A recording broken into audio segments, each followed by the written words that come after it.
Kaleshwaram project ఏదైతే issue నడుస్తుందో దాన్ని డైవర్ట్ చేయడానికి ప్రజల నుంచి సో ఇదంతా నడిపిస్తున్నారు వెనక నుంచి కేసీఆర్ గారు అని టాక్ వస్తుంది. మీరేమనుకుంటున్నారు? నిజంగా అట్లా అవుతుంది అనుకుంటున్నారు? వాస్తవం రాజకీయాలు మనలాంటి సామాన్యులకి బతికేటోళ్ళకి అంతుపట్టు. వాళ్ళు ఏ రకంగా ఒకటి మరుగున పడాలంటే ఒకటి లేపాలని వాళ్ళకి ఏమైనా ఉంటుందేమో. కొంతమంది మాట్లాడే మాటలు నాకైతే పూర్తిగా అర్థం కావు. కాళేశ్వరం ప్రాజెక్టుది సిబిఐ ఎంక్వైరీ చేసిన తర్వాత అది ఆగిపోద్దా? ఇది లేపితే నాకైతే తెలియదు. అంటే నాకు మిడిమిడి జ్ఞానం ఉంది కొంచెం.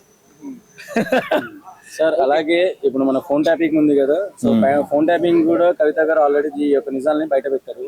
ఫోన్ ట్యాపింగ్ అనేది మా అన్నగారు చేయలేదు, కేటీఆర్ గారు, హరీష్ రావు గారు అండ్ సంతోష్ రావు గారు చేశారని చెప్పేసి ఆవిడ పేరు చెప్పారు. అది నిజమేనా సార్? ఇప్పుడు నాకు అర్థం కాక అడుగుతా, సంతోష్ రావు గారు హరీష్ రావు గారు చేస్తే పార్టీ చేసినట్టు కాదా? అంటే అందులో భాగం కదా ఈ కవిత గారు? అంటే కవిత గారు భాగం కాదని అనుకుంటారా? వాటింది వాళ్ళు కదా, మా అన్నగారి పేరు ఎందుకు తీస్తున్నారని చెప్పేసి ఆవిడ అంటుంది. అన్న తమ్ముడు ఉండదు ఇక్కడ. పార్టీ ప్రభావం ఎక్కువగా ఉంటది. పార్టీలో తప్పు చేసినా ఒప్పు చేసినా, పార్టీ ఏదన్నా తప్పు చేసినా పార్టీయే భరించాలి. అది సంతోష్ రావు చేశాడు, లేకపోతే హరీష్ రావు చేశాడు, కేటీఆర్ చేశాడు అనేది ఏమి ఉండదండి. పార్టీ తప్పు చేసినట్టు ఒకవేళ ఫోన్ ట్యాపింగ్ చేస్తే పార్టీ హెడ్ ప్రమేయం లేకుండా ఎవడు చేయలేడు. పార్టీ యజమానులు అంటారు, వాళ్ళ దృష్టిలో యజమానులు వాళ్ళు. ఇప్పుడు కేసీఆర్ కేటీఆర్ అనుమతి లేకుండా హరీష్ రావు ఒకటే చేయగలుగుతాడా? ఒకరి మీద ఎందుకు భారం, ఒకరి మీద తప్పు ఎందుకు నెట్టేయాలి? ఇది పార్టీ మొత్తం అనుభవించాలి. ఏ తప్పు చేసినా పార్టీదే బాధ్యత. కాబట్టి తప్పించేసుకుందాం, మా అన్ననే మా తండ్రిని తప్పించేస్తాను, హరీష్ రావు గారిని సంతోష్ రావు గారిని వాళ్ళు పాపం హరీష్ రావు సంతోష్ రావు వల్ల పార్టీ విచ్ఛిన్నమైందని అని ఎందుకు అనుకోవాలి? ఎందుకు అయిపోద్ది? అప్పుడేం చేస్తున్నారు మీరు? ఇప్పుడు ఒక వ్యక్తి పార్టీ నుంచి బయటికి పోయేటప్పుడు అది కరెక్ట్ కాదని మీరు ఆ రోజు ఎందుకు అనలేదు, ఈ రోజు ఎందుకు అంటున్నారు? అంటే దొంగ నాటకాలు మీయే కదా. కాబట్టి ఏది చేసినా మీరు చేసిన పని వల్ల పార్టీకి చెడ్డ పేరు వచ్చింది. ఫ్యూచర్లో భవిష్యత్తులో పార్టీ పతనానికి దారి చూపించేలాగా మీరు ఎలా పునాదులు వేశారు. ఈ కవిత గారు పతనం అయిపోవడానికి పునాదులు వేశారు.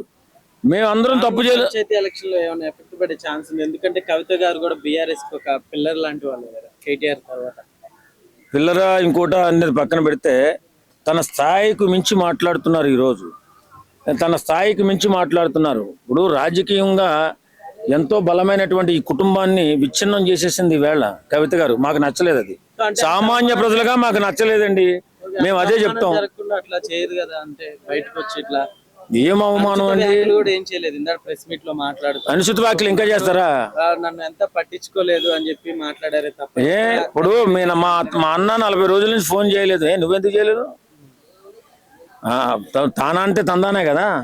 ఇప్పుడు మీరు కూడా చేసి అన్నయ్య నేను నా తప్పు కాదు, నాది ఒప్పు కాదు, నాది ఇంకోటి కాదు అని చెప్పుకోవాల్సిన పరిస్థితి నీకు ఉంది కదా. హరీష్ రావుకి బీజేపీ కాంగ్రెస్ వాళ్ళతో సంబంధాలు ఉన్నాయట. ఒకే ఫ్లైట్ లో రేవంత్ రెడ్డి గారు హరీష్ రావు గారు తిరిగారని మాట్లాడుతున్నారు. ఎక్కడికన్నా వెళ్ళేటప్పుడు వెళ్తూ ఉంటాం, కలుస్తూ ఉంటాం. చాలా మంది శత్రువులు కూడా మనతో పాటు ట్రావెల్ చేస్తుంటారు. అంత మాత్రం అలా ఎందుకు అనుకోవాలా?